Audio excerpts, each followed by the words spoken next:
What is up, everybody? Welcome to another episode of Limited Resources. This episode number 832.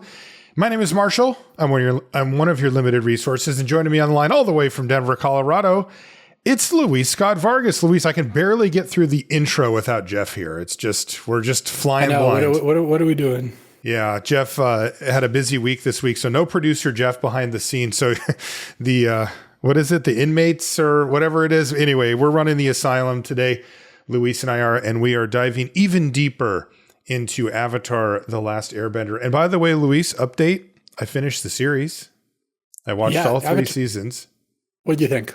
Really good. It was like a palate cleanser in many ways, like just good characters. They didn't try to reinvent the wheel, but they also didn't fall into the traps that you would expect maybe for, something like a cartoonish level thing. It was like, I really cared about the characters, but at the same time, I kind of got to go along for a fun ride with them.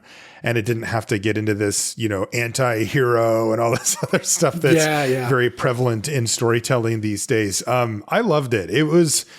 I'm glad you pushed me to watching it, and it was really charming. And as I said last time, it has greatly increased my enjoyment of the set. It is so, man. This has to be one of the all-timers as far as set design goes with translating an idea, over. It's so much care was put even down to the, some of the characters that were pretty ancillary. They're still like, you can tell that somebody really cared about the stories here. The team that put this together must have just been super fans.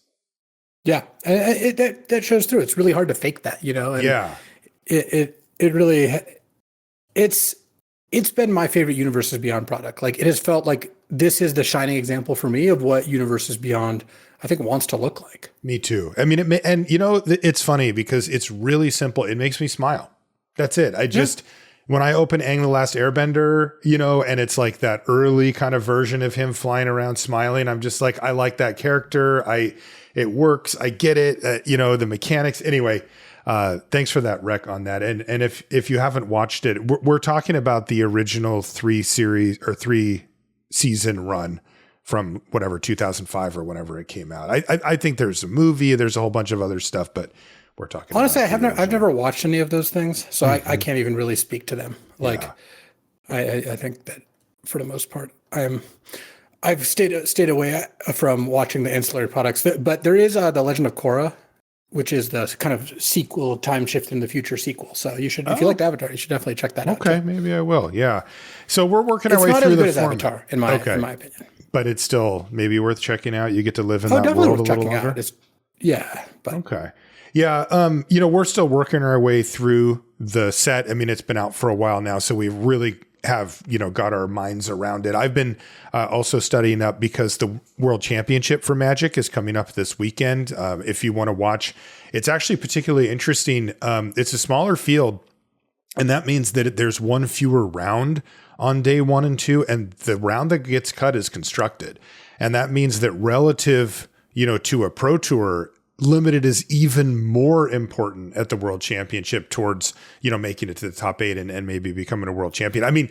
The truth is that if you look at the numbers at the Pro Tour, almost nobody makes top 8 without a really good limited record. It's really difficult you have to hit on both. You can't show up and 1 to a draft and expect to make it, to top 8 very often. It's happened a couple of times, but it's very rare. Most of the time it's like, oh, they went 5-1 in draft or 6-0, or, worst case, they go 4-2 or something. But anyway, it's even more important for the World Championship. Paul and I are going to be in the booth for that starting this Friday morning, where they're going to be drafting Airbender. So hopefully you'll be able to tune in for that. We're going to be going deeper into the format today with some more cracker packs. We've got an archetype deep dive that we want to do on this. We've got some different combos to talk about and a few other things to get in. Lots of stuff to cover on the show. Before we do, I want to say thanks to everybody who supports us on Patreon. It's patreon.com/limited resources. And of course, Ultimate Guard for their support of the show.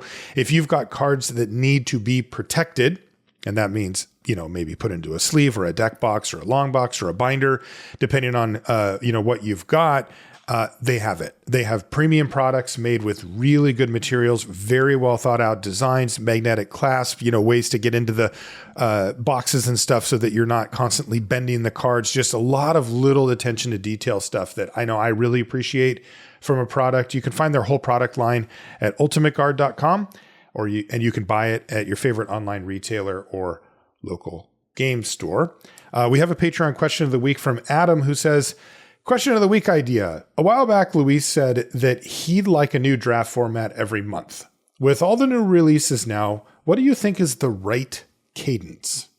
What would be optimal?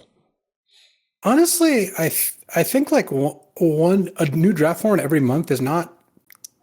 That's about right. I don't know. Like I think a couple weeks is usually enough time for me to get what I want out of a draft format. I mean, I'll draft it longer if that's what we're doing, but it's not. I feel like it's not necessary that I would get a draft format like every 2 weeks, but 2 months is still like I would play drafts more often than that. Yeah, because I mean, it's a different world now, right? The formats go by quicker. We know more sooner. It really feels like, like this is a good example. This is our second episode since the set's been, officially out. Mainly, we talked about format overview last week. Now we're going to dive deeper into it here. But the truth is, like, I really feel like I've got my head around this format in many ways. Like there's things I still want to explore. I'm not done with it, but this is early in its run, right? This is going to take us through, till early next year or whatever. And I'm already kind of going, okay, I get it. I'm figuring out what's happening here. Again, not done with the format. I'm not bored of it or anything like that, but that happens really, really quickly. Yeah. My guess would be like a month and a half. Like if you told me, that would give me enough time for the really good formats to kind of explore the things that I want, try to get the shrine deck going or something like that in this one. And then, if there was another one coming out, it would be kind of cool. But instead we get maybe like the worst option.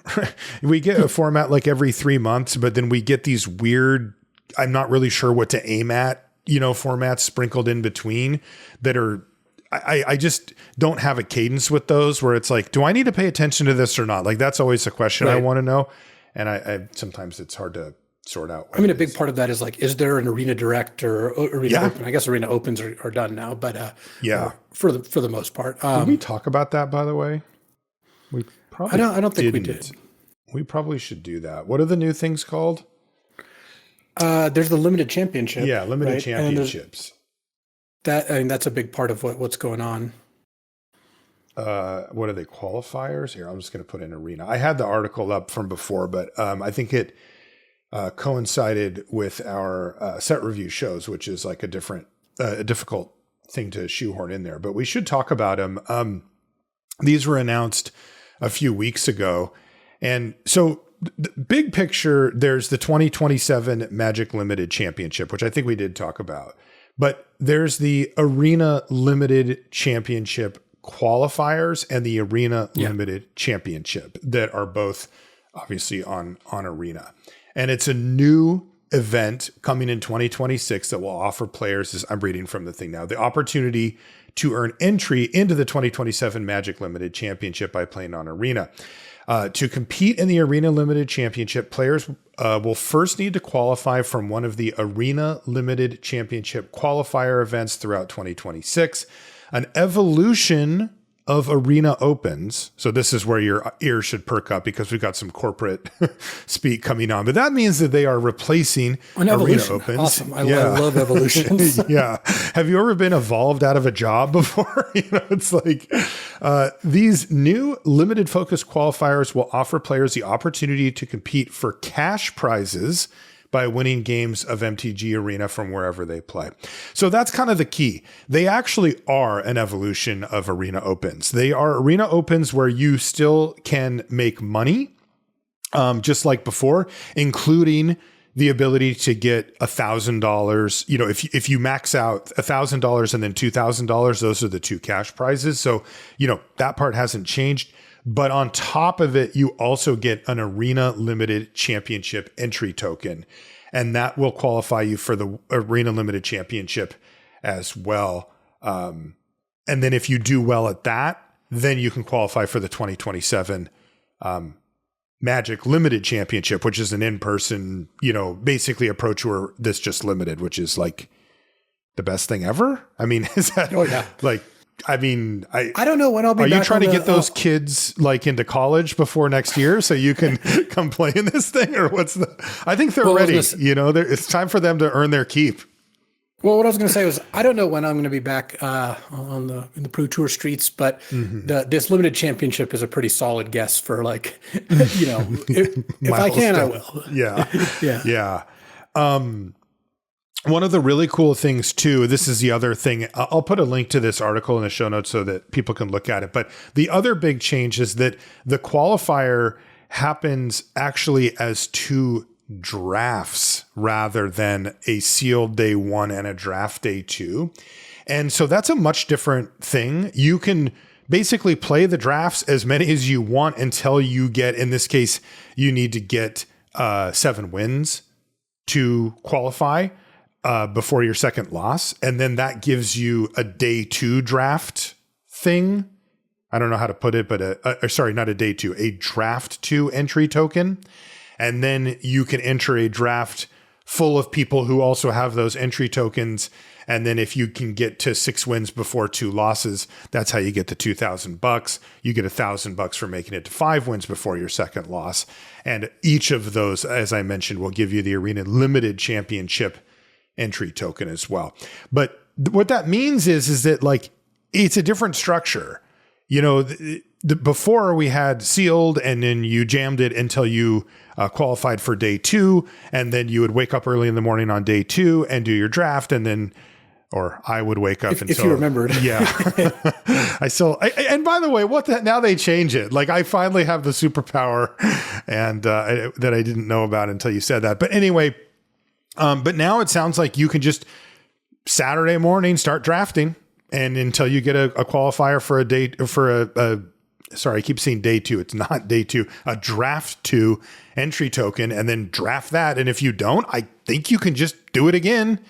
And so it's just a lot of drafting, which is amazing. Sealed's not part of it anymore, which I enjoy a good sealed, but I'd rather draft.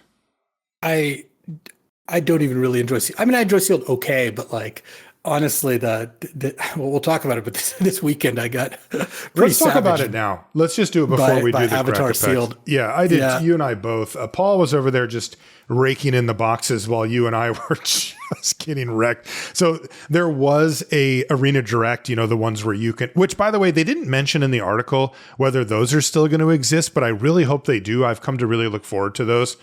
These are the ones where you can play on Arena. And if you get the requisite number of wins, you can win product, like a collector booster box for Airbender was this one. And then they'll often do one that rewards regular like play booster boxes too. But anyway, I had a very, very busy weekend, Luis. I have the World Championship coming up, but I also really wanted to get a watch video out the door that I've been working on for a long time.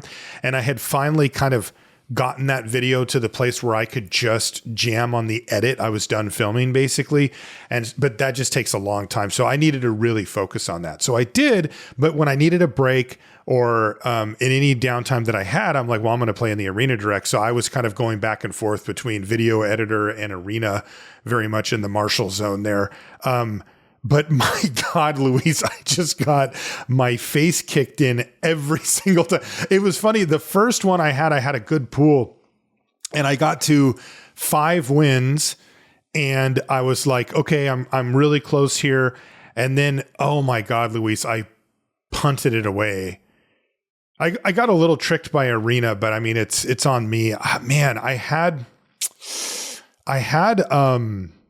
what's it called? The -5, -3 enchantment. Swamp Snare Trap. Snare Trap. And my opponent had just played blue-white Katara, like the good Katara, like the game usually doesn't last another turn Katara. They also happen to have a flyer, and it automatically reduces the cost of that card of Swamp Snare Trap in your hand when your opponent has a flyer down to 1 and a black, because it has a reduced cost against flyers. And so I don't know why I thought I could cast it for that much if I needed to. But I did think that. And so I decided, well, since I can pay only 2 for that, I can crack a clue. I can afford to crack a clue this turn as well. And I did. And because I needed to hit a land drop, or I wanted to hit a land drop. I didn't draw my land for the turn, but then realized I could no longer kill Katara with my Swamp Snare trap. And of course, Katara killed me the next turn. So I was just like, this, just such a avoidable error. You know, it's not even a tactical mistake. It's just like a dumb, like reading error, basically. Like those are the ones that I'm just like, come on, dude. But anyway, so I ended up losing that and not getting a box. I thought, yeah, I'm fine. I like sealed. I like this format. I'll be fine. I never even got close again. I did a bunch of extra sealeds over the course of the weekend after that. And it was brutal, Luis. Like I was never even really knocking at the door. I mean, it wasn't like one of those ones where I'm like, oh, I almost won a box. I'll jump back in so close. It was just like 0-2, 1-2. You know, if I got to 3-2, I was like, wow, I'm really cooking now. It was bad. The sealed format felt horrendous. Yes, it is probably tainted by the fact that I lost a lot, but also, holy crap, Luis, it was this format is all over the place. I think because of the rares primarily. That's a big part of it. I mean, Paul won some boxes. I don't know. He won 3 or 4 boxes. You know, great, good for Paul. Yeah, but, great. Paul wins everything. I played a bunch that weekend. I know how much I spent. I spent $600 on gems. I won 0 boxes. Unbelievable. And that's you. I mean, you're always, you're good for boxes in these spots. I mean, it is what it is. I'm sure the following combination of things happened. I think I probably ran pretty bad, like in terms of luck. I think I was not getting the right side of that. I think I was probably not giving myself the best chance once you've lost a bunch and it's like you're kind of chasing. Like I feel like I probably could have spent a bit more time on my deck building or decisions in some places, but like I don't know. It overall, obviously losing isn't enjoyable, but like playing that much and losing that much, it's like I wonder what is going on here. You do start to question your life at some point. Yeah, it's just like it was the same. Yeah, I mean, I think that what it felt like to me was a thing that I feel in draft, but it felt much more amplified and sealed, which is that the swingy nature of the format due to board state altering bombs was very real. I never felt calm. You know, even if I had like worked into a pretty good board state, I just was like, something could happen here where I'm going to lose the game out of nowhere. And it felt like that kept happening. So anyway, maybe not the best sealed format in the world, but I am glad. And I do hope that they continue the winner boxes. Let's do our Cracker Packs, Luis. Our first card off. You know, I actually need to get a pronunciation on this one because I don't remember this character in the show. It's Professor Zay, or is it Zai? Yeah. Is it Zay? Anthropologist?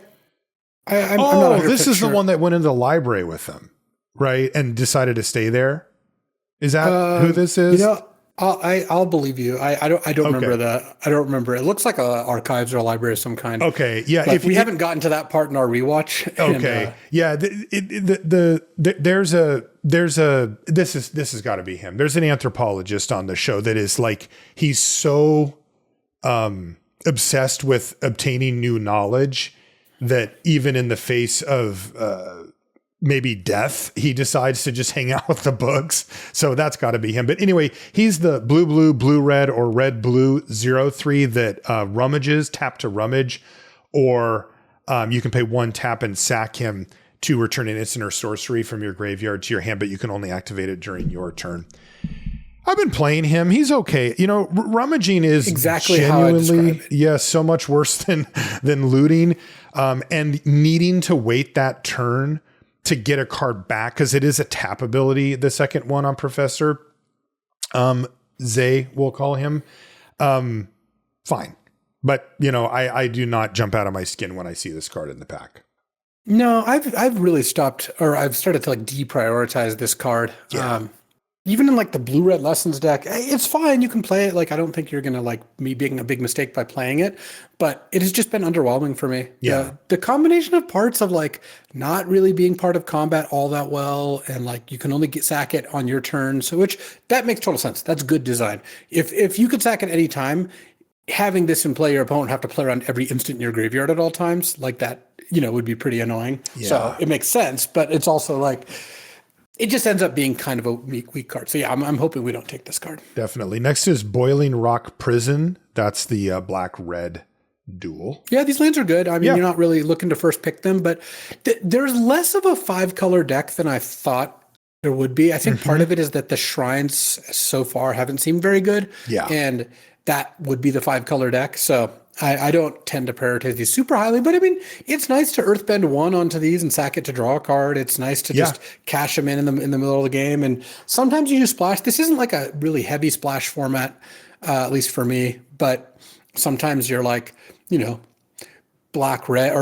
blue red, and you open like a really powerful black card and you want to maybe splash it. Though I guess it's more like you're blue black and you want to splash a red card, because the best black cards are typically double black. But yeah, probably not taking Boiling Rock Prison. Or the next card, Azula Always Lies, the instant trick, which is fine. Lessons get downgraded a lot outside of Teamer. The fact that white and black cards are lessons, it can matter sometimes, but really doesn't in the same way where like your blue-red deck will heavily prioritize playing a lesson over a non-lesson spell if it has the option, but your black-white deck or whatever just doesn't care. It doesn't care. It's really not going to get that paid off. Yeah, and this is a perfectly serviceable trick. It does do some things, but I also find that this is often my like 24th card. Like it's not that an indictment on it. It's just hard to fit into the list sometimes. Next is Walltop Sentries. This is the 2 and a green, 2/3 reach, death touch. And if it dies, when it dies, if there's a lesson in your yard, you gain 2 life. I'm actually pleasantly surprised by this card. Yeah. When I first saw it, the first couple of drafts, I was like, oh, this looks like kind of filler. I think it's a notch above that. Agreed. Reaching death touch means it protects you from a lot of stuff. The gaining 2 life, which comes up a good amount of the time you play the card, matters, and it's good with like the fight and bite spells. So yeah, I like the Walltop Sentries. Still not looking to first pick it, but I like it. I do too. Next is Corrupt Court Official. That's the 1 and a black 1/1 when an ETB's target opponent discards a card. Not the best format for this card either. Like it is okay. Look, just this card, Ravenous Rats, is the original printing of this many, many years ago. Or is this Destiny, I think? Oh, geez. Is always a playable card in Limited. I don't think there's ever been a format where the card's not playable. I just think that like you looked at Neon Dynasty, and Virus Beetle was like incredible. And partially it was like, ninjutsu, and it was an artifact and all this other stuff. But in this gives format, you none of those. I think it's fine. There's the best house for this, or the best place for this, is Black White Sack, but that's not a deck. We're going to talk about that deck today specifically, but that is not a deck you end up in that often. And part of it is I think black is kind of a weak color, where like you often when I look at these cards, like Walltop Sentries, that's just a green card. You can put it in any green deck. It's at its best, I think, in like the Lessons deck, because it's got like the defensive play and the lessons and all that. But like if you play this in your white-green ally deck, you're not really going to feel bad. Corrupt Court Official, it's like, well, what black pairings do I want? Well, I don't really want to be black-green. I don't often want to be black-white. I don't really want to be black-red. And in blue-black, it's fine. You can waterbend with it sometimes, but it's just not a priority. So it's a lot of words to say that Corrupt Court Official is just okay, but not incredible. Yeah, I mean, it's what you see is what you get in this set, where sometimes, like you mentioned, the Virus Beetle was not. It actually gave you a lot more than meets the eye. Next is Fire Nation Raider. This is the 3 and a red 4/2 with raid. It gets a clue token, or you get a clue token. It's a playable, but not a very good one. Yeah. I feel getting clues on a 4-drop is just not the same as getting one earlier, because you just have a lot less time to crack that clue. And this doesn't even always give you a clue. And 4/2 is just not a good stat line. 4/2 has never really been a good stat line. No. It just specifically does trade for 2 drops a lot of the time. So I try not to play this card too often. Same. Not above it, but I try not to. Next is Giant Koi. That's the blue land cycler, 4 blue, 5/7 with waterbend 3. It can't be blocked, and island cycling for 2. I'm not super happy about the land cyclers either. They're playable, but part of it is like a lot of the decks that would want to play them will play like a Aang's Journey instead. And like that's a lesson. It's colorless, and get any kind of land. It gains you 2 life. All those things kind of add up. Whereas like, yeah, sure, I play Giant Koi plenty. I'll continue to play the card if the situation warrants it, but it's just not a card I prioritize. Barrels of Blasting Jelly. That's the 1 mana artifact that you can filter mana for 1, and you can pay 5, tap it, sack it to do 5 damage to a creature. I've been playing more of this than I think I would have anticipated. In Sealed, I played it like pretty regularly. Yeah, I was just going to say, this is actually one of the cards that has the biggest delta between Draft and Sealed. Because Draft, you're usually 2 colors, and this card doesn't really do that much for you. In Sealed, you're often 3, 4, even 5 colors. And it's, it discard. When it's actually fixing mana that has a buyout of killing a creature, that's totally fine. Yeah, it also is nice for waterbending. It just kind of sits there and lets you, make sure you keep all your cards off of waterbending lesson or whatever. Next is Curious Farm Animals. Unfortunately, a little homeless, this one. It's white for a 1/1, but it has 4 creature types, but none of them are relevant. There's no ally or anything. So no ally. Yeah, when it dies, you gain 3 life, and you can pay 2 and sack it to destroy up to 1 target artifact or enchantment. It's interesting because when this does get to nab like a key saga, like one of the legend sagas or whatever, it's obviously a big deal. But every time it doesn't do that, the thing just underperforms. It doesn't put it together. The allies deck really does want to max out on allies, and this isn't one. So yeah, this card just doesn't really do it. It just doesn't. Uncommons. First one up is Twin Blades. This is the 2 and a red equipment with flash, and when it enters, you attach it to a creature you control, and that creature gets double strike until end of turn. It gives the creature +1/+1. That's kind of what it does. And then the equip cost after that is 2. The double strike is temporary, but it does have flash, so you can get in there in combat. And I've been impressed. Twin Blades is good. Like it's a card you have to think about. It can steal games. I like it. I think Twin Blades is fine. Yeah, I think that you will see the card be good a good amount of the time when you're playing against it, because like people cast it in the situations where it's good and it's like a very impactful card. I think it's a totally fine card. I like it in the red aggro decks. It's good. It's a really good sink for firebending mana, especially if you got prowess creatures and stuff like May is good with. You don't really want to put it on May because double strike. She already gets double strike, but it's good in attacks involving her. And I think so far, this is a pretty bad pack. It honestly. is. I would be on Court Official, but I guess Twin Blades or Court Official. I guess if we're going to use that. We're not going to take any of these cards, so it's kind of immaterial. I guess I would take Twin Blades over Court Official, but you could take Twin Blades, Court Official, or Walltop Sentries and kind of just draft the way you want. You could take Professor Zay if you wanted to. Yeah. That's also or you could take this next card, a next uncommon, Aang the Last Airbender, the namesake here, 3 and a white, 3/2 flying. And it's an ally, and when it ETBs, you airbend up to 1 other target non-land permanent, and whenever you cast a lesson, Aang gets lifelink until end of turn. This card's great. Top to bottom, cool fantastic design. Card. Almost assuredly the card we're going to take, or at least very likely. It's better than most rares. It is. This is going to be a tough one to beat. Feels very much like a 2-for-1 when you play it, and this card, this to me is the masterpiece of the set. Like it's perfect. The design, the artwork, that they named it this way. That this is the early stage Aang that I was talking about. Kind of when you first meet him, and it's just perfect. Next is Ozai's Cruelty. This is 2 and a black for a sorcery. It is a lesson, as you mentioned, though not that important on the black cards. It does 2 damage to a player, and they discard 2 cards. This is another one I was pretty happy with in Sealed, though. I don't know. What are your thoughts on it in Draft? I don't think I've really played it in Draft just yet. It's playable. It's not a great card. I think it's actually like a little worse than Corrupt Court Official if you were deciding between black cards. And overall, like I don't view this as a reason to get into black. So no shot you'd take it over Aang the Last Airbender. I've had it be okay in like a blue-black deck where you're just trying to get up on cards. It's a good way to do that. But yeah, not a spectacular card.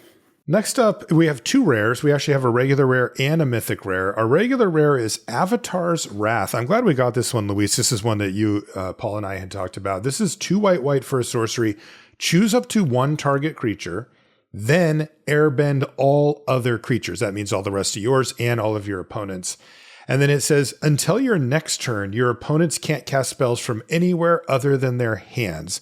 So they've got all these airbent creatures and they can't replay them until they pass back to you, and then it gets passed back to them again. And then it also does have a note to exile Avatar's Wrath. So I guess you can't loop it or whatever. But this is a card that looks like this is one that's easy to formulate scenarios where it can be devastating. But I have to say, actually having played with it a few times, it feels more like closer to like a falter effect than to a wrath of any sort. Yeah, that's exactly what I was gonna say. Is when people have played this against me, I have not put this card in my deck because it's been pretty bad most of the times I played against it. When people have played it against me as a wrath, as a like, I'm behind on board, I need to get rid of all the creatures, it's done terribly. Because what happens is you go like Avatar's Wrath, replay your best creature. On their turn, they can't play any of the airbent creatures, but they can probably play something else. And then you play something else. And then since you were behind, on their next turn, they just play 3 or 4 creatures off this. And it's like you're kind of in the same situation. You gain very little. The times I've lost to this, where it's actually looked good, is when they're like, Avatar's Wrath, target my biggest creature, attack you with that creature now that everything else is gone, and replay another creature. And then I play something, and they're like, attack you again, play another creature, and then like I'm gotten pretty low, especially bonus points if Avatar Enthusiasts is the card that you target with this, because it stays in play and then gets counters as you play everything else again. So it's like it keeps getting buffed. So I would view this, like you said, as a falter effect, as a way to like get a big creature through and then try to press your advantage. It's, I don't think, very good when you're behind, when you don't have any hope of like killing them before they replay all the stuff.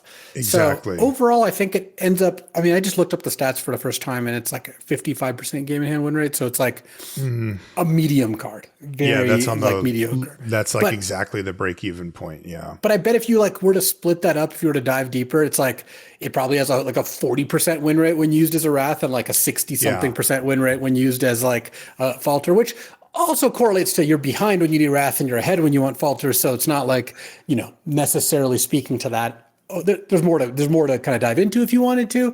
It's a cool card. It's a weird card. Mostly I would say it's not a good card and you should not try to be drafting this card.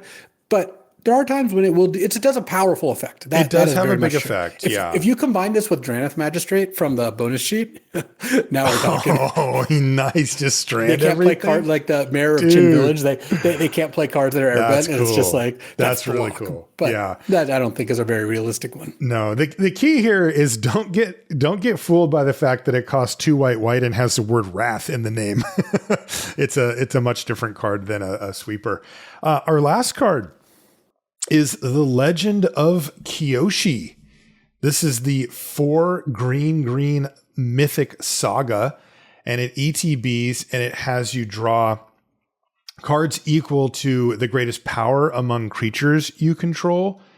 And then chapter 2 is Earthbend X, where X is the number of cards in your hand. That land becomes an island in addition to its other types. And then chapter 3 is you exile it and return it to the battlefield as Avatar Kyoshi. And that is a 5/4 that says lands you control have trample and hexproof. And Avatar Kyoshi taps to add X mana of any one color where X is the greatest power among creatures you control. I guess this is the worst of the cycle, but does it still pull weight here? Well, it's still good. If Aang the Last Airbender wasn't in the pack, I would say this is pretty clearly the pick, Legend of Kyoshi. I do think Aang is better. I don't think that's like which one do you like more? Like, obviously you can pick whatever you want. No one's forcing you otherwise, but if your goal is to win, you should never take Legend of Kyoshi over Aang. Pick one, pack one. I don't think so either. White's also a better color. Like white is like the best. White and blue are, I think, the 2 best colors. I don't know which one you would say is the best. Probably it might be white, because white. Yeah, all of White's pairings are pretty great. Yeah, I think blue's more powerful overall. But white is deeper and very consistent. Like the 2 drops in the ally deck, the 2s and 3s are like basically interchangeable and they're all good.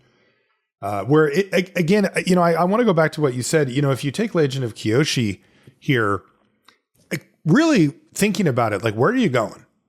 Right? Like, what is the deck that you want to have out of this? And there is no obvious answer, right? There's, you can end up in a few places. Is one of the answers. Right. And, I would place serious money that Aang the Last Airbender does better in that deck than this does. Oh, I don't think it's even close. Yeah. So it's like, that's really tough because when you take Aang the Last Airbender, you know where you're going, right? Like you're going for like a blue-white allies deck, a green-white allies deck, like any white deck that can cast it, it'll do well. But, I mean, similar, like both these cards are similar in that they can go into any deck and be pretty good.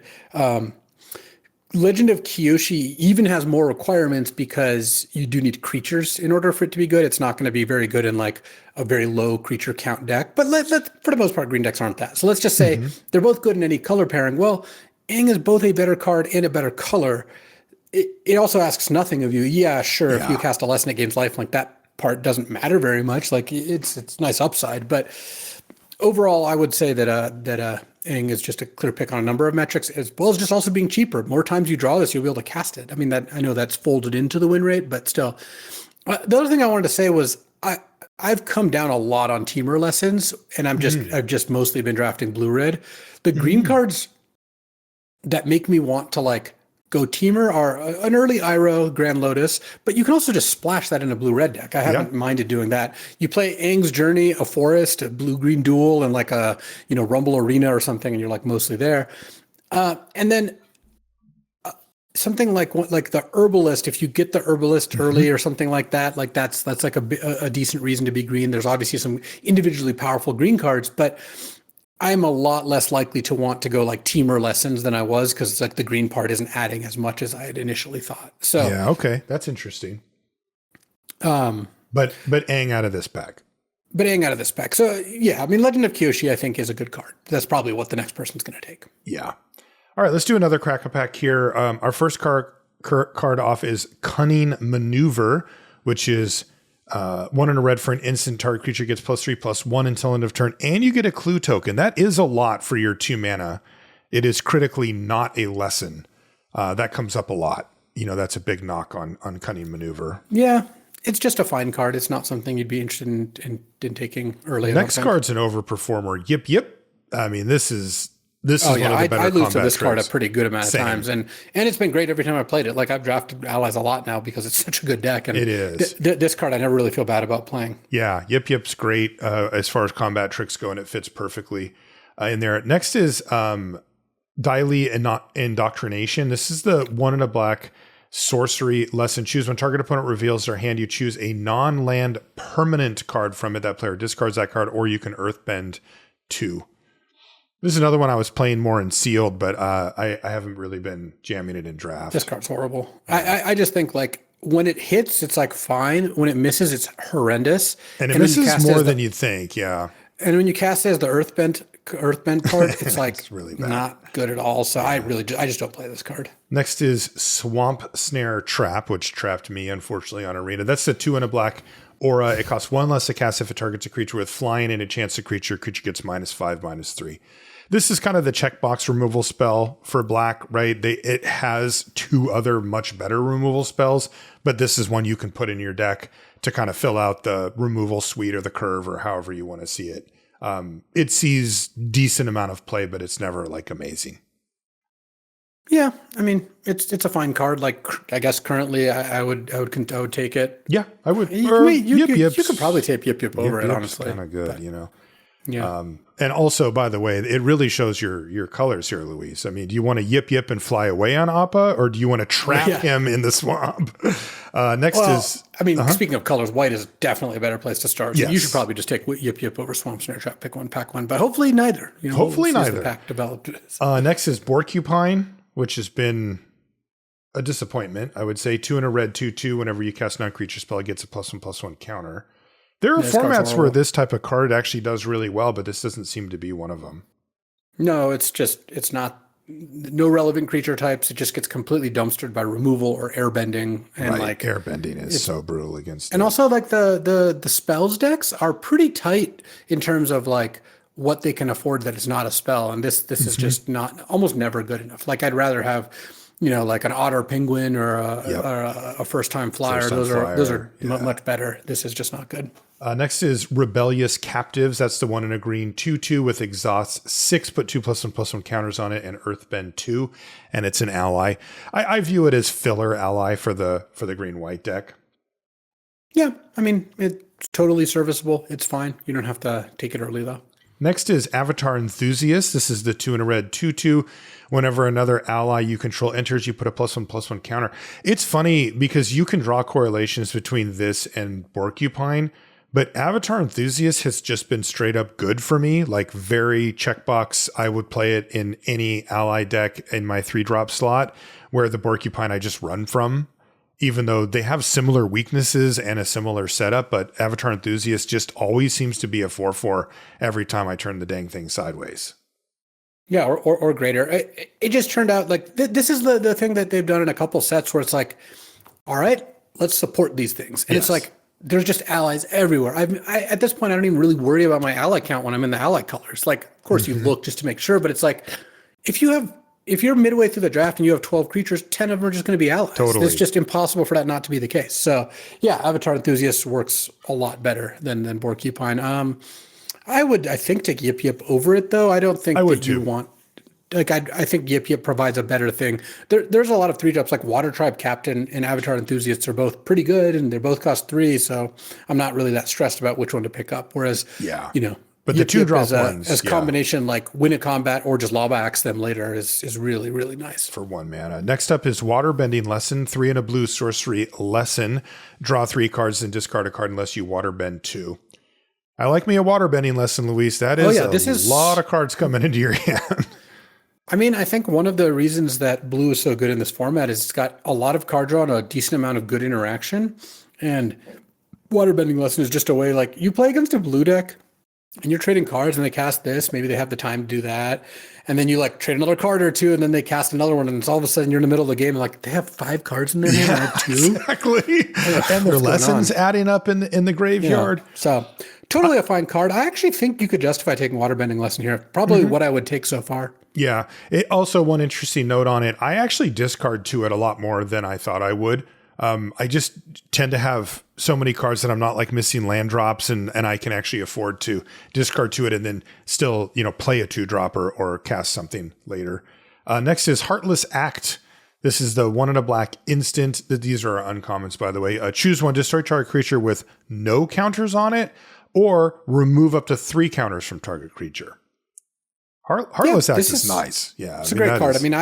This is a reason to move into black or start in black. I would take Heartless Act over Waterbending Lesson. Next up is Hama the Bloodbender. This is the 2 black, black, black, blue, blue, blue, or any combination of blue and black. So 5-drop for a 3/3 when it ETBs. Target opponent mills 3 cards, exile up to 1 non-creature, non-land card from that player's graveyard for as long as you control Hama. You can cast the exiled card during your turn. Don't forget that part, by waterbending X rather than paying its mana cost, where X is its mana value. This is that's a mouthful, right? That's a lot of rules text on the card, but this is a classic one that plays how you would expect it to in the game as far as casting it and when and all that kind of stuff.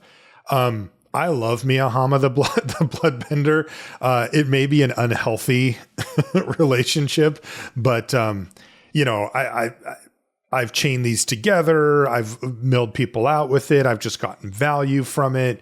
I like Hama. Where are you at? Yeah. Oh, I think Hama's great. Not quite as good as my first impression, but still pretty good. Like it's a card I'm pretty happy to play. Would you have it behind Heartless Act and Waterbending? Yeah, you should take Heartless Act. Yeah. You just need to take cheaper cards when you can, and removal is really good. But I've had a lot of great games with Hama.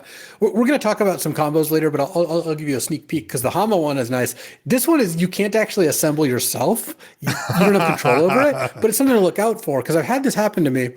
You Hama them, and if they have Airbender's Reversal or Airbending Lesson or Boomerang Basics are the 3 cards. Boomerang Basics is the best one.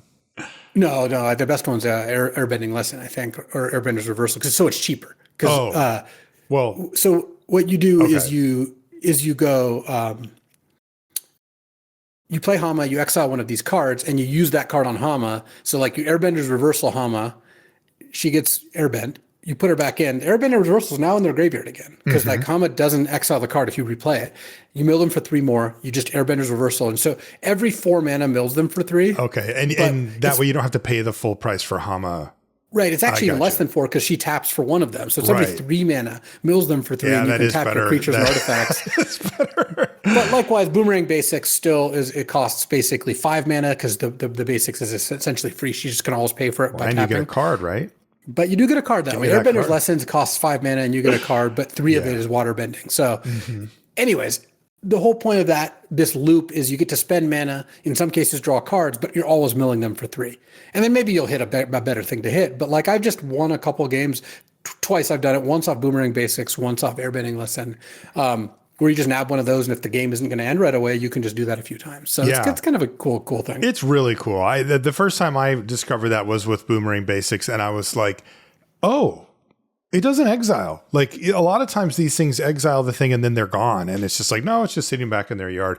Next is Momo Playful Pet. This is the uncommon Momo. This is white for a 1/1 flying vigilance. And when it leaves the battlefield, you can either make a food token, put a +1/+1 counter on a creature you control, or probably the most commonly used mode, scry 2. Momo's been awesome.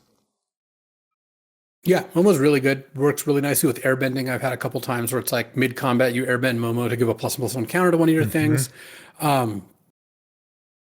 But I actually think this is probably the best card after Heartless Act, and it's actually pretty close to Heartless Act. If you wanted to first pick Momo out of this pack so far, I would not be unhappy about that. It puts you on the best track for sure. Next is Longfang Grand Secretariat. This is the 1 green, black, or any combination. So 3 mana, 2/3. And it says whenever another creature you control or a land you control is put into a graveyard from the battlefield, put a +1/+1 counter on target creature you control. The effect here is good. This is a good card, but I think the biggest problem with this is like, I know it's not a green-black card because you can play it in black or green decks, but like green-black being a bad combination generally is not helping the case. And I just haven't found this card to really be good. It hasn't been good against me, and the times I put it in my deck, it hasn't really been impressive. Yeah, same. Maybe it's just a bad fit for the format, because this looks like one of the cards for the Sunset Show where I go, every time I read it, it seems like a good card, but it just doesn't play out that way. Our rare is... it's a horrendous win rate. I'd never looked it up, but it's like... Is it bad? It's 51% or something, which is... It means like putting this card in your deck actively hurts your win rate. Yeah, that's actually a straight up loser there. Oh, okay, Longfang. Sorry, dude. Is Longfang going to get a mention on our black-white? Like, I never ever even thought of it for that. I mean, yes, you could put this in black-white sacrifice, but... maybe that's where it's good. Next is Elemental. And this is our last card. It's Elemental Teachings. It's 4 and a green for an instant lesson at rare. And it says, and we hate these cards. It says search your library for up to 4 land cards with different names and reveal them. An opponent chooses 2 of those cards, put the chosen cards into your graveyard, and the rest onto the battlefield tapped and then shuffle. So the setup cost is high. And then this is a classic, like ramping after you're already at 5 mana. What are we doing?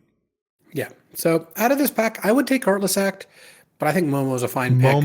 Heartless Act. And then there's Waterbending Lesson. Waterbending Lesson. Well. And then, of course, you really just want to take Hama. I know, like in your heart of hearts. I do like Hama, but I wouldn't recommend someone do that. Yeah. Okay. So there's our Crack-a-Packs. And we wanted to talk about 2 things here. One of them are some cool combos that we found playing. We mentioned the one with Hama there. What other stuff have you noticed in your adventures? Master Pakus, right? That's the 1/3 with prowess that whenever it becomes tapped, mills them equal to the number of lessons you have, and the key here is becomes tapped. So the obvious way to use it, yes, is waterbending. Like that's like the setup, right? But there's also vehicles, and if you have like Tundra Tank or like the Fire Fleet Warship or something like that, you can just use the Master Paku to crew the vehicles. It also works with the Great Divide Guide, the 2/3 that makes your allies tap for any color. Mm-hmm. And you can build them out really fast when he doesn't have to attack. It just gets so sick. And these are all repeatable things. I had an insane game with Master Paku where I drew basically my whole deck. And what I ended up doing was go end of turn, waterbend the submersible with Master Paku, mill you for like 6. And they had a ton of cards in their deck because I had played like Grand Lotus, Iroh Grand Lotus, just like cast a bunch of card draw spells, cast a bunch of removal, but I needed to kill them. So end of turn, I'd mill them with that, right? And then I upkeep, cast Lost Days on my submersible. So I redraw the submersible. I tap Master Paku with District Guide to add mana to mill them, play submersible, bounce Master Paku, replay it, tap him to waterbend. Oh, no way. The submersible, and then that milled them out. Dude, how many lessons or whatever did you have? I used an octopus form at 1.2. To untap it and do it again? Yeah, which I had to use with before bouncing it, because you can only tap it for the District Guide if it's not summoning sick. Right. But the submersible, you can waterbend if it is. Because I had the Iroh Lotus in play still, so I was able to like. Did you have to then not play the lessons from Iroh because you needed to keep them in the yard? At some point, yes, I had to kind of do that. Hilarious. And it was like I milled them for like 6, and then I milled them for 6, and then I cast Lost Days, milled them for 5, and then I cast Optus Form or whatever. Like it kept going down, but there's some cool stuff you can do with Master Paku, and it ends up working out pretty nicely. That is wild. I have been on the bad end of that. They attacked me. They had 8 lessons, and I thought, okay, well that's fine. I can just block the next turn or whatever. And then they did some shenanigans like what you're talking about. They actually, I think they used the untapper, the 2 and a blue 2/3 untapper to. Oh yeah, the North Pole Patrol. That's another way to get additional uses out of it for sure.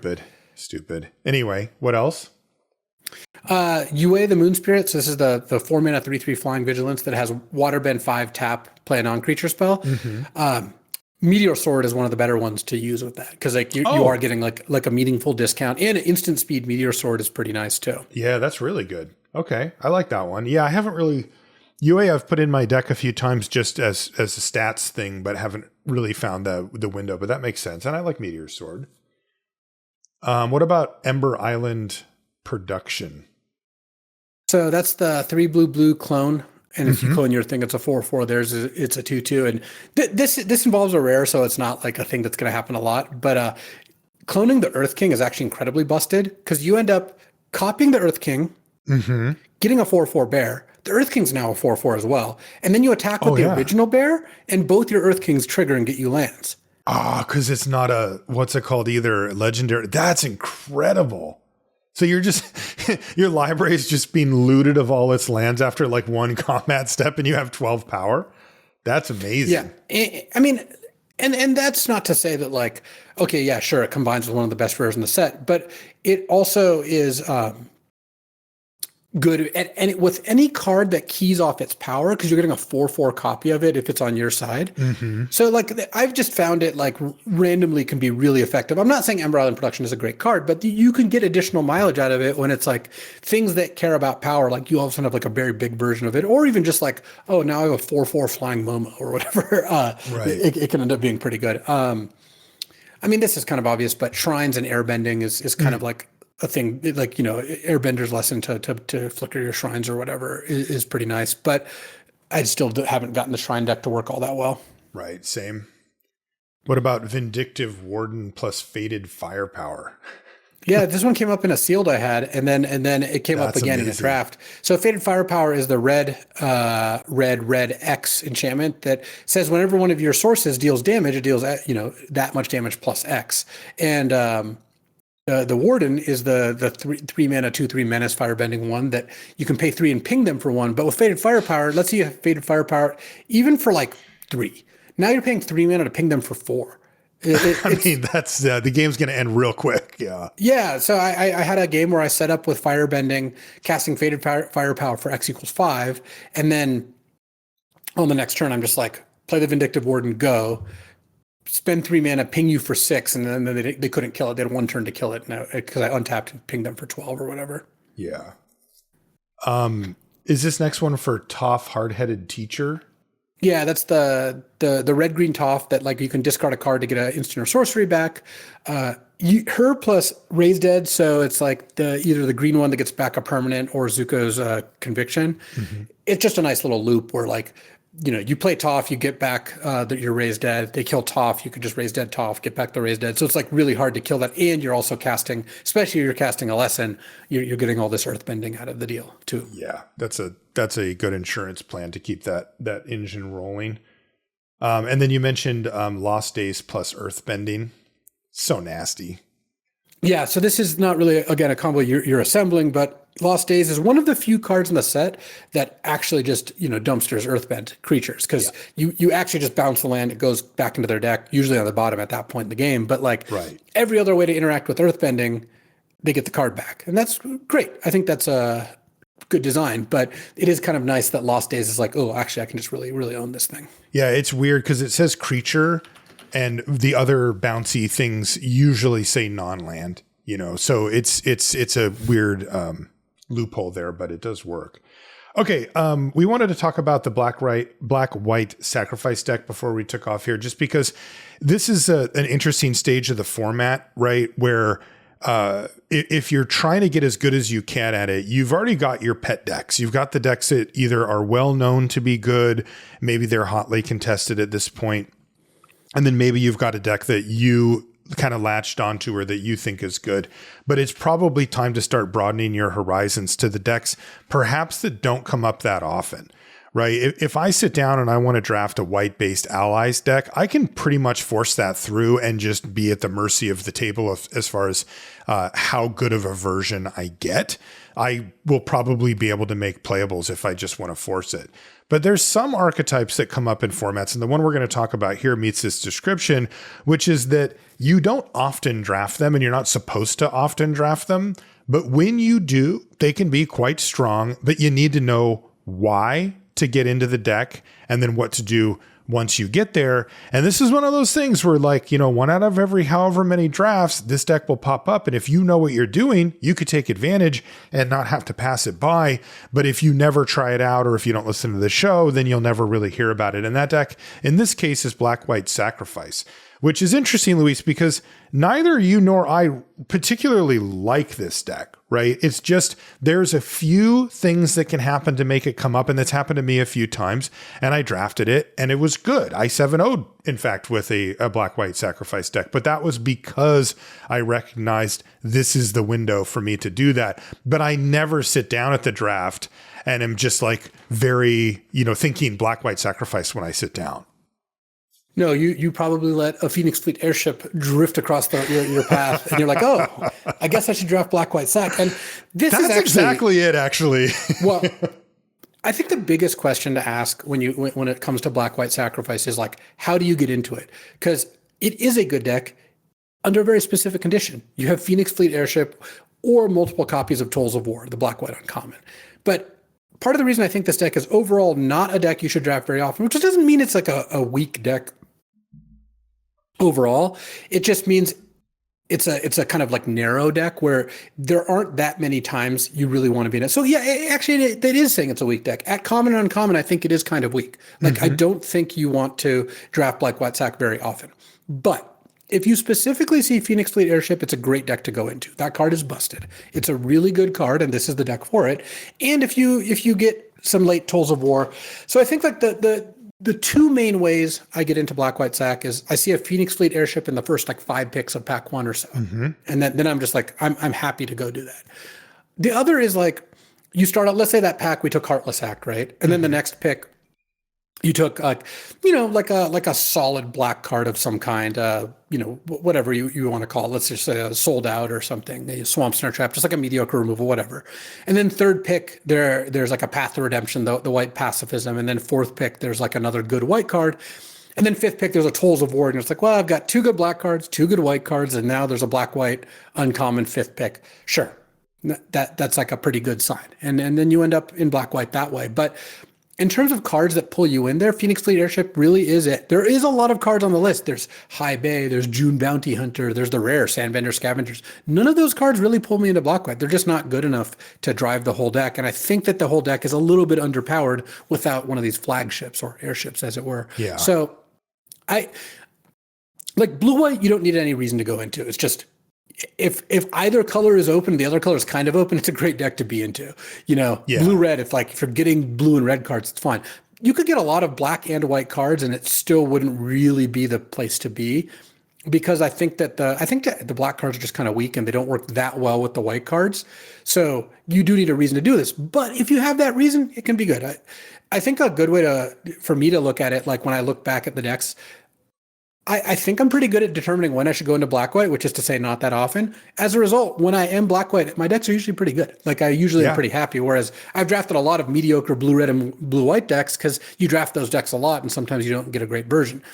I don't really draft black-white unless I'm like, oh yeah, this is the time to draft black-white.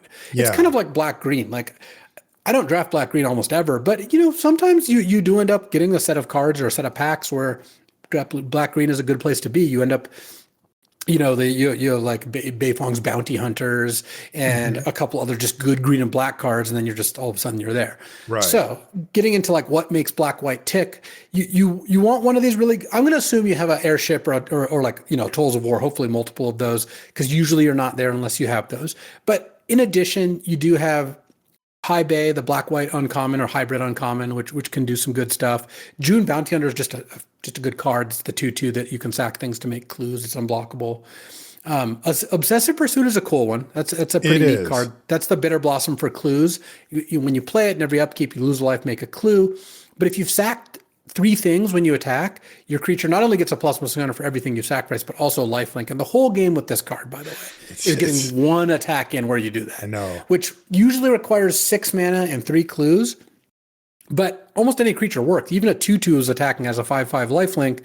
If you land that good lifelink hidden, usually you have enough time to do it again. Yeah, it is funny how the play pattern plays out, because it comes down to that critical juncture where if you have a removal spell and they don't get to gain the life, then you can hammer them for having taken a bunch of damage and spent a bunch of time cracking clues. And they're probably out of clues. They can't do it again next turn. They don't usually have 3 more clues. Exactly. So it is funny how it all leverages on this one turning point of, and then, if they think that you're trying to hold up removal, and they just cannot go for it that turn, because it is only 1 life per turn that they're losing naturally off of the thing. It adds up, but I mean, if they can put together that 1 hit at some point, it's really good. Interesting card for the deck too. What about Sandbender Scavengers? That's the black-white rare.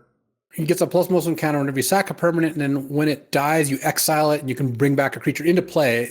Power with it's power equal to or less, I think. So I think it's mana value equal to, or is it power? Oh, mana value. Mm-hmm. I don't remember, but I can take a look. But either way, this is a fine card. It's not that the card is bad. It's mostly that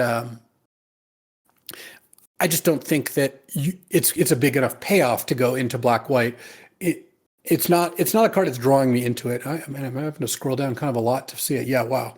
Mana value, you were right. But also it's got a horrible win rate. So yeah, it lines up. It's just, it plays out. It looks like an exciting draw for the deck or something that you'd be really happy to pick up. But it plays out like maybe an uncommon or a decent common. Like it's not an all-star at all in the deck, which is a little sad. I think that's part of what hits this, because if you actually look at the commons and stuff, there are enough things that touch this theme that either enable it or pay off for it, pirate peddlers and things like that are around this set. So it's like they did try, they try to make Heibai, kind of a cornerstone of it.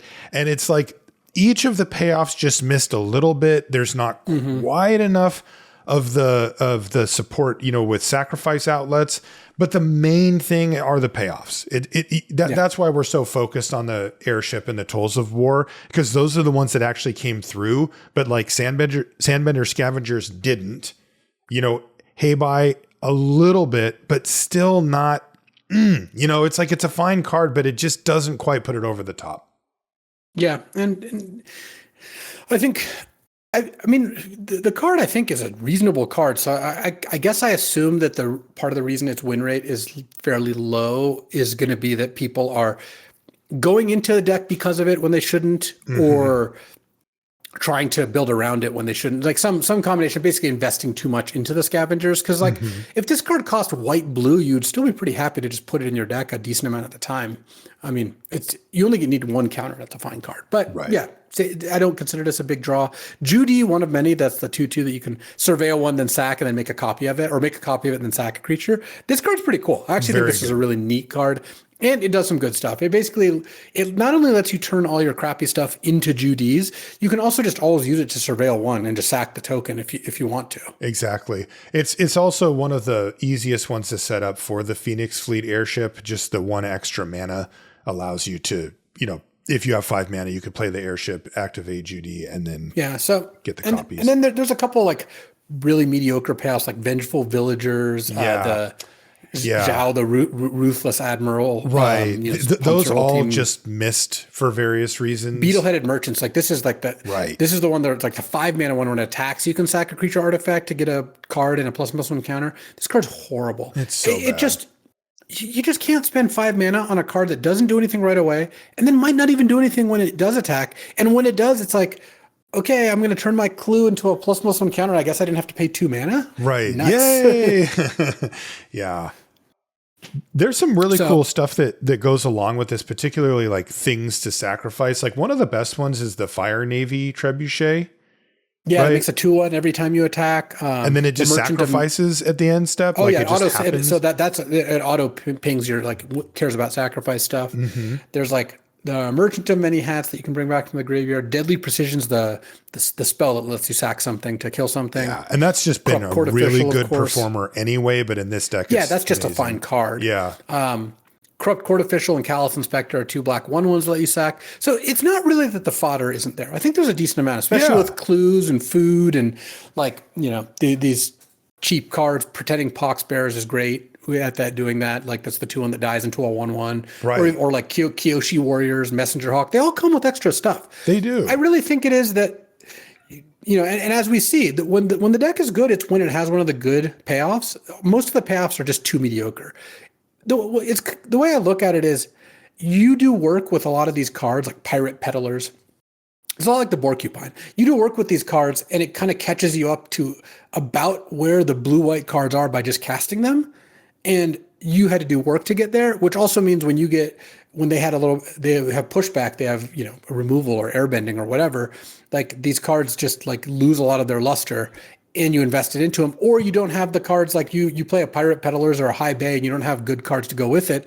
Your card's worse than their cards. So overall, I just don't think these quite work. Yeah, it's difficult to design, I think, for an archetype like this because you need to make the juice worth the squeeze. And the squeeze is a lot. Like if you have to pay mana and sacrifice something that you could use on your board, even if it's just a 1/1 or a clue or something, like this is all valuable material that you need to put together to win a game of Magic. So you're voluntarily giving that up. What that means is that the upside of that has to be that much higher. And you can just create these very swingy kind of imbalanced cards by doing that. Creates maybe not the best gameplay experience either. And also the setup cost is high, right? If you put a bunch of these cards in your deck, a lot of these are cards that you wouldn't want to run on their own. They're only based on synergistic stuff. And you start throwing away your board state and then they, deal with your creature in a way, like they Path of Redemption your Haybuy or something. And it's just like, well, hopefully I can sacrifice that at some point because, there are decent answers to some of this stuff.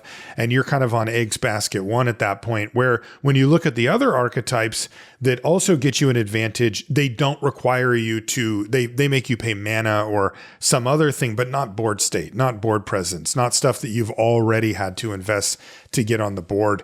The upside really does have to be that high.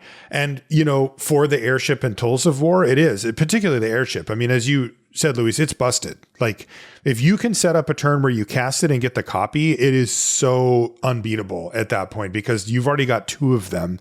They're already hard to kill. Sorcery speed stuff just doesn't kill them at all unless you allow that to happen. And there's not that much in the way of artifact destruction that people actually play in their main deck. So, if you get 2 of them, the thing's sticking around and then, it's kind of trivial at that point to win the game.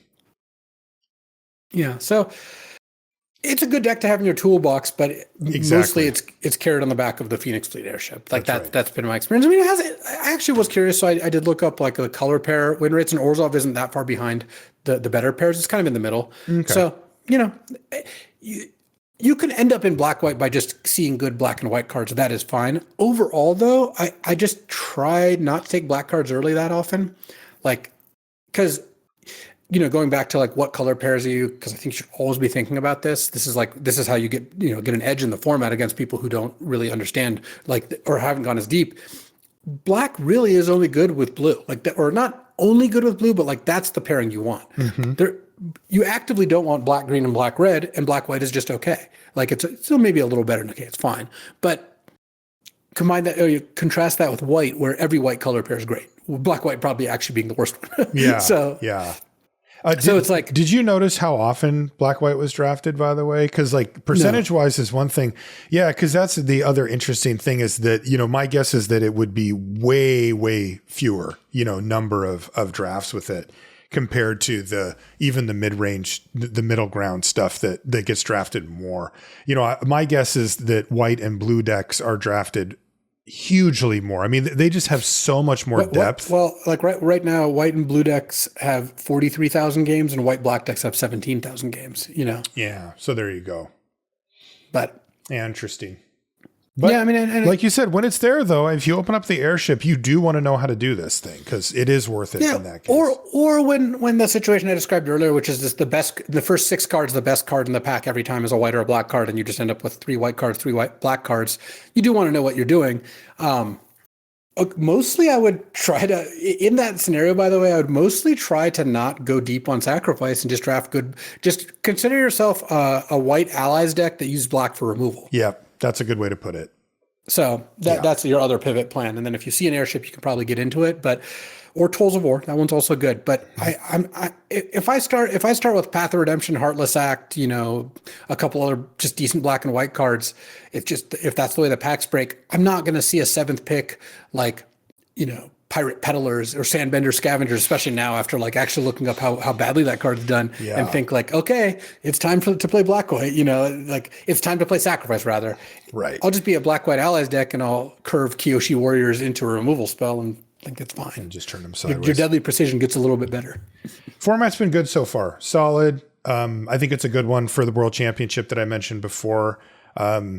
Not a lot of excuses, right? Like you kind of have to know this format. This is going to be a difficult one to just grab onto a couple of decks and hang on for the ride. So it should be interesting to see how that goes. That's twitch.tv/magic, by the way, on Friday, Saturday, Sunday. Luis, let's call it a show there. If you want to find us on social media, I'm Marshall_LR. And Luis is LSV pretty much everywhere. You can find everything related to the podcast over at lrcast.com. I want to thank our Patreon supporters as well as Ultimate Guard for their support of the show. We really do appreciate it. That's going to do it for this one. We'll see you next week. Marshall, I've gotten into something and you're going to think I'm so weird. Look, you know how I work. When I get into something, I get into something. You go for it. Yeah. And the thing I've gotten into is tinned fish, actually. Is what? I've been eating a lot of like sardines and tuna and smoked tinned fish. Oh yeah, you're from the Pacific Northwest. This gotta be. I know what that is, but let me explain the reasons for it before. Man. Basically, it was kind of like a gradual thing. I've been trying to eat better, and as part of that, I was looking for like what are some like pretty easy meals I can make that aren't too caloric and have like a good amount of protein and that I enjoy. Mm-hmm. And one of them came up while I was like kind of just figuring this out, like reading various things and like thinking about the things I've liked to eat. And it's like, I'm a pretty big fan of like tuna and smoked salmon. And mm-hmm. I bought like a nice can of smoked salmon at the store. I was like, oh, maybe I'll have this, like the way I typically will eat this would be with like a plate that has like some like, pretzel chips or crackers of some kind, some pickled veggies, some fruit, some cheese, and like you can make like a really solid, like 300 to 500 calorie meal that's got, a good spread of nutrients and will keep you full. And so I'm like, oh, this is pretty good. cut to now you got a cut scene a few weeks later. Yeah. And it's like, I have a pretty growing collection of various kinds of tinned fish as I'm going to explore. No jokes. Dude, you have a whole drawer of this stuff or what? I posted a review on Reddit of one of the cans of fish that I had. Like, my God, literally you're in the canned sardines subreddit. That's not, well, I realized something about my brain chemistry, and it's funny. I never really thought I was a collector. Like when I was like, when I'm a Magic player. A lot of Magic players are really big into collection, and I was mostly into like the cards I wanted to play with. But that's not entirely true, because you know what my Magic collection looks like. You have an addiction, yeah. What I think needs to happen for me to really get into something like this is it needs to both be something I can collect because I like doing that, but also use, because I don't like collecting things I don't use. Like, for example, collecting stamps is not something that's ever appealed to me. You can just look at them. You can't do anything with them. You collect watches. Well, you can wear watches. I'm sure that you spend a decent amount of time thinking of like, what watch do I want to wear with what outfit or for what activity? And I wear all of mine. So I'm in the same boat as you. Exactly. Yeah. I have yet to buy a can of fish I wouldn't eat. Dude. I haven't eaten all of them. I have a lot more. I'll send a picture of my current collection. I have to see that, because now you're like the wine guy, but for fish. Well, here's the thing, though. If you actually see it in the pantry, it's right next to my hot sauce collection. That's another thing I definitely collect. Yeah. And it kind of happened organically in both cases, where it's like, oh, I really like hot sauces. So when I'd go to a farmer's market, I'd go to the store, I would find a hot sauce I like. Well, that leads to maybe looking online at what hot sauces are good. What else is out there? Maybe looking at the subreddit for hot sauces, and the same with fish, where it's like, now I've got. But the thing is that I think is so cool is there's a discovery moment where like now I've like. I mean, I'd never eaten sardines before. I mean, I'm sure if someone says sardines to you, most people are like, yeah, sardines, what are you talking about? Like that, but I have now grown to appreciate these things, and I haven't tried them yet, but I bought some smoked oysters, which we'll see how good those are. Oh my God, we lost him. I know it's over. Smoked oysters, like that's hardcore, dude. No, hardcore. You can buy barnacles in brine, and you have to like pick them out of like it's. Oh no way, dude! It's a thing. That's too much for me. But at the end of the day, I found something that helps meet my dietary goals, and I enjoy eating it and it's preparing healthy it and too. thinking about it. It's healthy. It scratches the whatever urge in my lizard brain of collecting things I like and hoarding them and making sure like now I have to be like, okay, I need to like not buy more until I like have worked my way through some of these. But they're also like, just like hot sauces, they're good for basically forever. Yeah. Like they're not really like, they expire in years and years. Hot sauces actually expire sooner than most of the fish, but well, part of it is you open a hot sauce and start using it. That puts a clock on it. Whereas the fish, you don't open it until you're gonna eat it all. Like it's not. Just eat it. Yeah. I'm not opening drums here, But I've really gotten into different ways to like prepare them. Like the next thing I got this nice can of sardines and butter that I'm gonna pan fry and have with some sourdough, and it's gonna be great. Tinned fish guy. Look, man, I do what I do I try to find things that I enjoy, are good for me if I can. I mean, I'm not saying like they all have to be great for me, but like I don't want to, part of the reason I'm not into like I don't have a big alcohol collection is like it's just not good to drink a bunch of that. So I like that dampens my enthusiasm. Like I just don't go through it very fast, So. Yeah. And there are more expensive hobbies, but there are also less expensive hobbies. Magic being my most expensive hobby, but I've kind of stopped buying Magic cards except for what I need for Cube. Whereas like I did go through that phase, where I bought everything in old school. Like I got all these cards, and I was always looking for deals and stuff. So something about that I like, and I've really enjoyed my journey into the world of tinned fish. And maybe I'll start a tinned fish YouTube channel. Maybe that'll be my next project.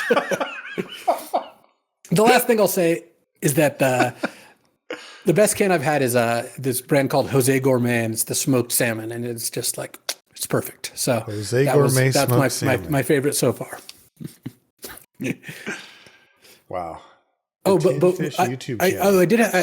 I did want to mention, by the way, I was talking to Squirrel, and he has he actually picked up a pretty cool watch that he was hoping to get repaired, but It's a family heirloom, and he wanted to look at it, had a professional look at it. So he was kind of worried about it being damaged. Do you have any recommendations as to who you could send it to? No, I don't know anybody. The only thing is he didn't want it used in any sort of clickbait. So yeah, no, he can definitely send me pictures of it.